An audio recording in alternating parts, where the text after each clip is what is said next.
क्या आपको पता है लक्ष्मण जी कितने दिन भूखे रहे? अगर ये बात दिल को छू जाए तो कमेंट में जरूर लिखें जय श्री राम। जब भगवान श्री राम को वनवास हुआ तो उनके साथ लक्ष्मण जी भी वन चले।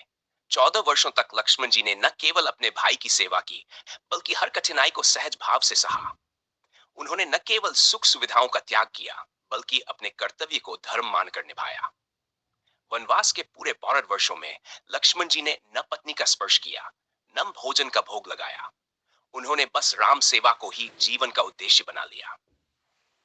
जब श्री राम अयोध्या लौटे और राजा बने, माता सीता रानी बनी, तो राज दरबार में एक विशेष अवसर पर गुरु वशिष्ठ जी पधारे।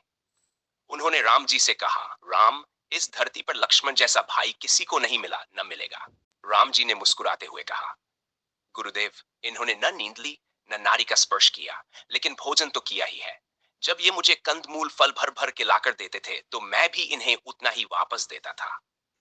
ये सुनकर लक्ष्मण जी विनम्रता से बोले, प्रभु, जो आप देते थे वह प्रसाद होता था, परंतु मैंने वह प्रसाद कभी खाया नहीं। सेवा में समय बीत जाता था, तो मैं वह प्रसाद अपने तपोबल से अयोध्या भेज देता था।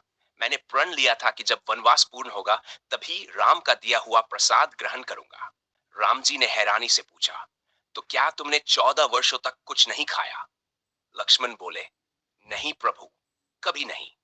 राम जी ने कहा, तो फिर उन प्रसाद के दोनों पत्तों की थाली को गिनवाओ जो तुमने अयोध्या भेजे थे।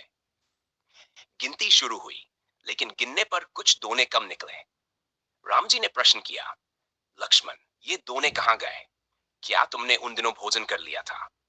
लक्ष्मण जी ने अत्यंत शांत स्वर में उत्तर दिया, प्रभु नहीं, वो दिन खास थे जिनका रहस्य मैं बताता हूँ। पहला दोना उस दिन का है जब आपने वनवास प्रारंभ किया था। आप स्वयं अयोध्या छोड़कर निकल पड़े थे। उस दिन आपने भोजन नहीं किया, तो स्वाभाविक था कि मुझे भी कुछ नहीं मिला। दूसरा दोना, जब चित्रकूट में पिता श्री दशरथ जी के निधन का समाचार मिला। आप शोक में थे, आपने अन्न ग्रहण नहीं किया और आपसे मुझे कुछ मिला ही नहीं। तीसरा दोना, जब माता सीता का हरण हुआ, हम सब उस पीड़ा में डूबे हुए थे। उस समय हम भोजन का विचार भी कैसे कर सकते थे? और चौथा दोना उस दिन का है जब मेघनाद ने मुझे शक्ति मारकर मूर्छित कर दिया था। मैं आपकी गोद में मूर्छित पड़ा था, आप व्याकुल थे। मेरे वियोग में आपने कुछ नहीं खाया और आपने मुझे भी कुछ नहीं दिया। प्रभु, यही वे 4 अवसर थे जब आपने नहीं खाया तो मुझे भी कुछ नहीं मिला। इसलिए ये 4 दोने कम हैं, बाकी के दोने पूरे हैं। यह सुनकर श्री राम की आंखें भर आईं। उनके हृदय में भाई के लिए और भी अधिक सम्मान और स्नेह उमड़ पड़ा। ऐसा भाई सचमुच दुर्लभ है, जो स्वयं को भुलाकर केवल सेवा और समर्पण का प्रतीक बन जाए। अगर आपको यह कथा भावुक कर गई हो, तो कमेंट में अवश्य लिखें।